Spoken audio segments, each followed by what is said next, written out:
अस्सलामुअलैकुम रहमतुल्लाहि वबरकातुहू। कैसे हैं आप सब? उम्मीद करती हूँ आप सब ईमान सेहत की बेहतरीन हालत में होंगे।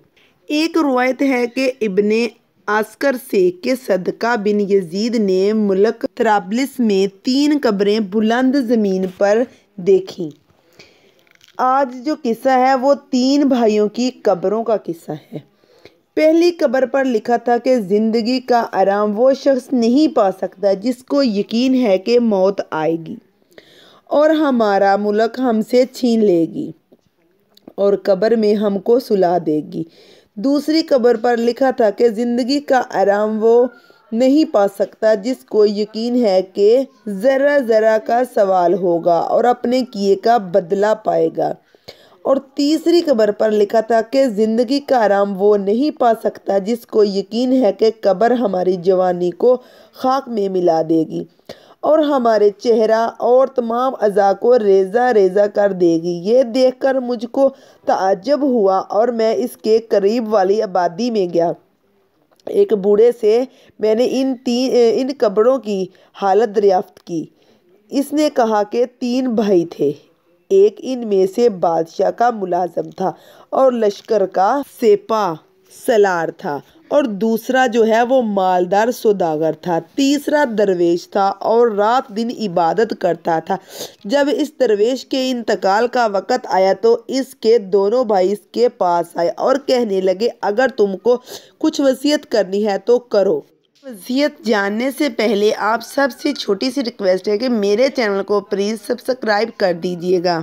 तो उस मरने वाले ने जवाब दिया कि मेरे पास माल है, ना ही मुझ पर किसी का कर्ज है, ना मेरे पास कुछ असबाब हैं, लेकिन तुमसे इस बात पर इकरार कर लेता हूँ, जब मैं मर जाऊँ तो इस टेले पर दफन करना और मेरे कब्र पर लिख देना कि ज़िंदगी का आराम वो नहीं पा सकता जिसको यकीन है कि ज़रा ज़रा का सवाल होगा और अपने किए का बदला पाएगा। इसके बाद 3 दिन तक बराबर मेरी कब्र की ज़ियारत करना, इससे तुमको नसीहत मिलेगी। फिर बाद मरने के दोनों ने 3 दिन तक बराबर इसकी कब्र की ज़ियारत की। तीसरे दिन सपा सलार ने ज़ियारत करके जाने का कसद किया तो कब्र के अंदर से दीवार गिरने की आवाज़ सुनाई दी। खौफ से कांपने लगा और डरता हुआ मकान में चला गया और रात को अपने भाई को ख्वाब में देखा और पूछा, ए भाई वो कैसी आवाज़ थी? कहा कि फरिश्ते ने मुझसे कहा, फलां दिन एक मजलूम ने तुझसे फरियाद की थी, तूने इसकी मदद ना की। ये कहकर एक गर्जा मारा। ये आवाज़ उस गर्ज की थी। जब सुबह हुई तो उसने अपने भाई सौदागर और अपने दोस्तों को बुलाकर कहा कि अब मैं तुम लोगों के दरमियान नहीं रहूँगा और बादशाह की सहबत और मुलाजमत की मुझको हाजत नहीं। इसी वक्त ऐशो आराम दुनिया को छोड़कर परवरदिगार की आबादत में मशगूल हुआ। पहाड़ का रास्ता इख्तियार किया। जब इसकी वफ़ात का ज़माना आया तो इसका भाई सौदागर आया और कहा, ए भाई अगर कुछ वसीयत करना हो तो करो।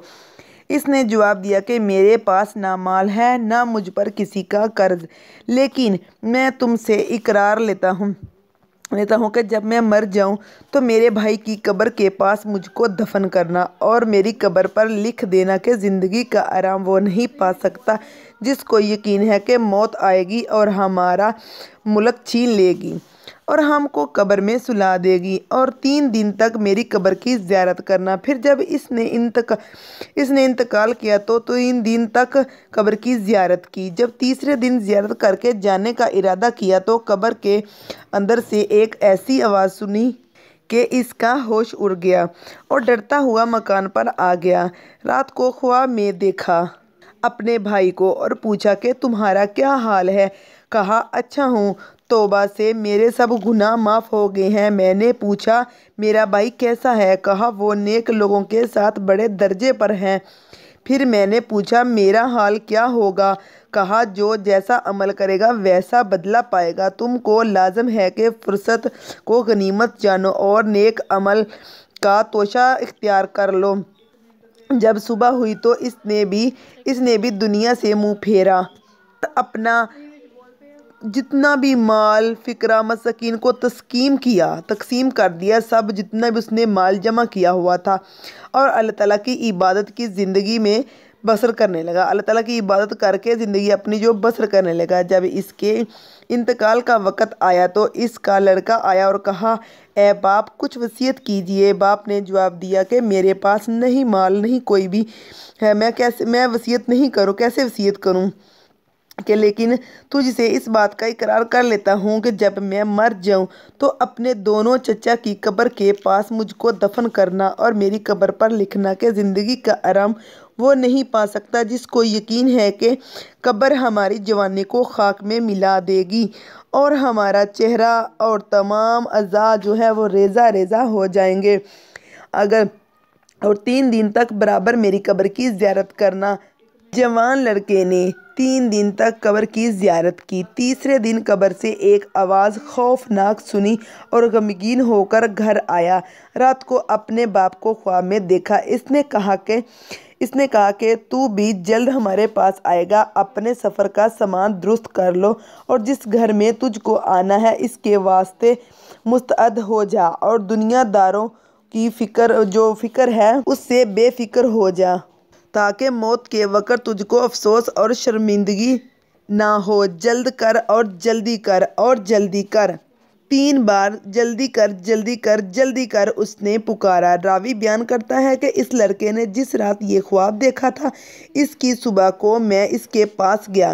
اس نے خواب کا حال مجھ سے بیان کیا اور کہا، میری زندگی کے 3 مہینے یا 3 دن باقی رہ گئے ہیں، کیونکہ باپ نے 3 بار مجھ سے تاکید کی۔ تیسرے دن اس نے گھر کے لوگوں کو جمع کیا اور سب سے رخصت ہوا اور قبلہ رخ ہو کر کلمہ شہادت پڑھا اور انتقال کر گیا۔ تو یہ تھی ایک بہت ہی خوبصورت واقعہ، یہ تھی ایک کہانی، قصہ جو 3 بھائیوں کی قبروں کی کہانی تھی۔ ہمیں بھی چاہیے کہ ہم اپنی قبروں میں جانے سے پہلے ادھر اس کا سامان تیار کریں اور اس کی جو بھی ہے ہم اپنی قبر کی تیاری کریں۔ اس سے آپ سے میں اجازت لیتی ہوں۔ جزاک اللہ خیراً کثیرا۔